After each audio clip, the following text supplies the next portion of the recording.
المسلمو من سلم المسلمون من لسانہ و یدہ، حضور نے فرمایا مومن وہ ہے جس کے ہاتھ سے، جس کی زبان سے دوسرا مسلمان محفوظ رہے۔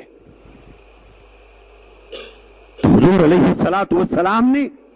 پوری دنیا کے مسلمانوں کو ایک لڑی میں پرو دیا، جیسے تسبیح کے دانوں کو ایک لڑی میں پرو دیا جاتا ہے،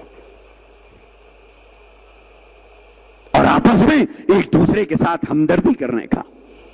ایک دوسرے کے ساتھ غمخواری کرنے کا، ایک دوسرے کا تعاون کرنے کا، ایک دوسرے کے معاون بننے کا، ایک دوسرے کے مددگار بننے کا، ایک دوسرے کے ساتھ ہمدردی کرنے کا، ایک دوسرے کی غمخواری کے اندر شریک ہونے کا، دوسرے کے دکھ اور درد کو بانٹنے کا، دوسرے کے غم میں شریک ہونے کا، دوسرے کے تکلیف میں کام آنے کا۔ اللہ کے نبی کی 20 حدیثیں ہمیں سبق دیتی ہیں، ہمیں سبق دیتی ہے۔ کیوں؟ ایمان والوں کی یہی خوبیاں بیان کی گئی ہے۔ آپ سوچ کے دیکھیے، جب ایک ایمان والے میں یہ خوبیاں پیدا ہو جائے اور ایمان والوں میں یہ صفات آ جائے تو اس کا گریڈ کیا ہوگا؟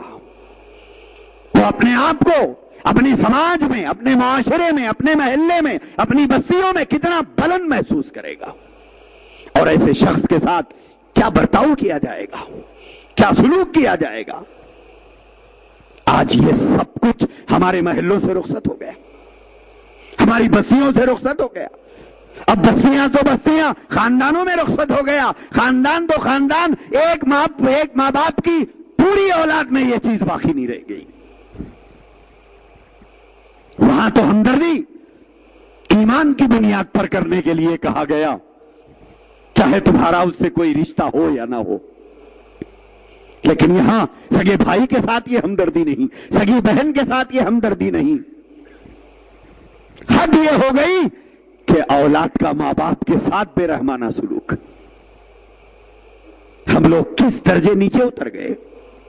اللہ کے نبی نے ہمیں کیا صفات سکھائے، کیا خوبیاں ہماری بیان کی، اور کن بنیادوں پر اللہ کے نبی نے اس امت کو تیار کیا۔ لیکن ہم نے اپنے سینوں میں بے رحمی اور خساوت قلبی اس درجہ پال لی ہے کہ درندے جیسے بے رحم ہوتے ہیں، ہم اتنے ہی بے رحم ہیں۔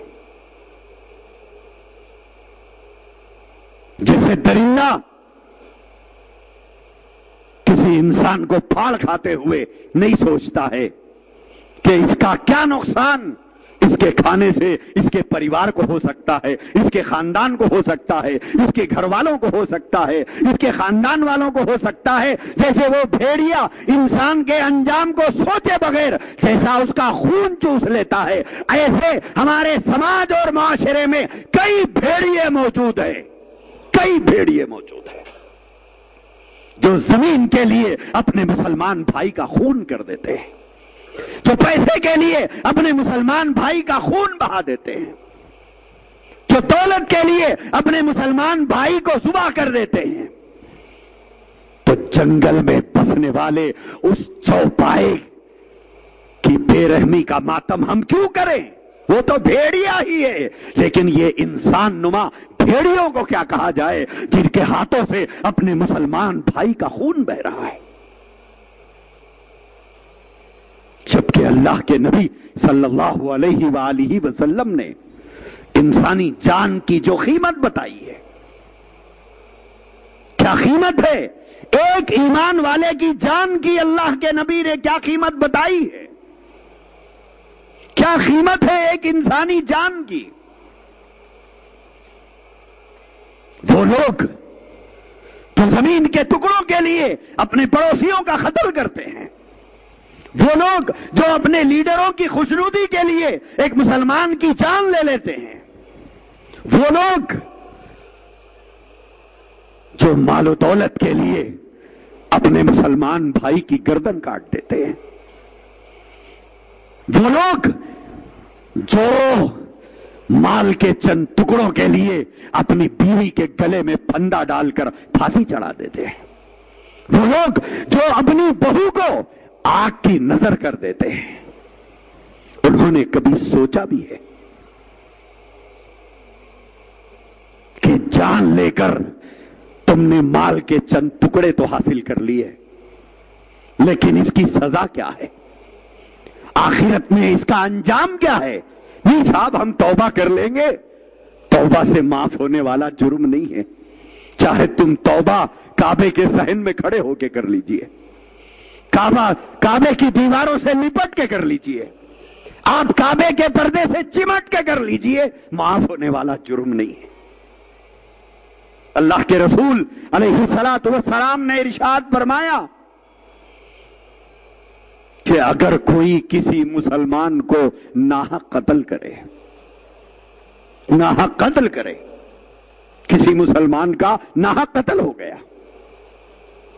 اور اس قتل ناحق کے اندر پوری دنیا کے انسان اگر ملوث ہو کسی نہ کسی وجہ سے، کوئی نہ کوئی بنیاد سے وہ انٹرفیئر ہے، اس کے اندر کوئی نہ کوئی وجہ بنی ہے، وہ کچھ نہ کچھ مشورہ دیا، رائے دیا، خوشی کا اظہار کیا، پلان کی تائید کیا، منصوبہ بنایا، منصوبوں کی تائید کیا، کچھ نہ کچھ کیا ہے، لیکن وہ کچھ نہ کچھ اس کا دخل اس کے اندر ہے، اور اس طرح سے پوری دنیا نے پلاننگ کر کے ایک مسلمان کو قتل کیا ہے، اور قاتل چاہے کافر ہو یا مومن ہو اس سے مطلب نہیں ہے، لیکن قتل مسلمان کا ہوا ہے۔ اللہ کے نبی علیہ الصلوۃ والسلام نے فرمایا، اللہ تبارک و تعالی یہ فرماتے ہیں کہ یہ پوری دنیا کے انسانوں کو ایک مسلمان کے قتل ناحق کے جرم میں جہنم میں ڈالنے سے دریغ نہیں کرے گا، پوری دنیا کے انسانوں کو ایک مسلمان کے قتل ناحق پر۔ اللہ کے پاس ایک ایک ایمان والے کی جان کی یہ قیمت ہے۔ ایمان والا بے حیثیت نہیں ہے، ایمان والا بے قیمت نہیں ہے، ایمان والے کا اگر کوئی نہیں ہے تو اس کا ایک خدا ہے جو اس کا مددگار ہوگا۔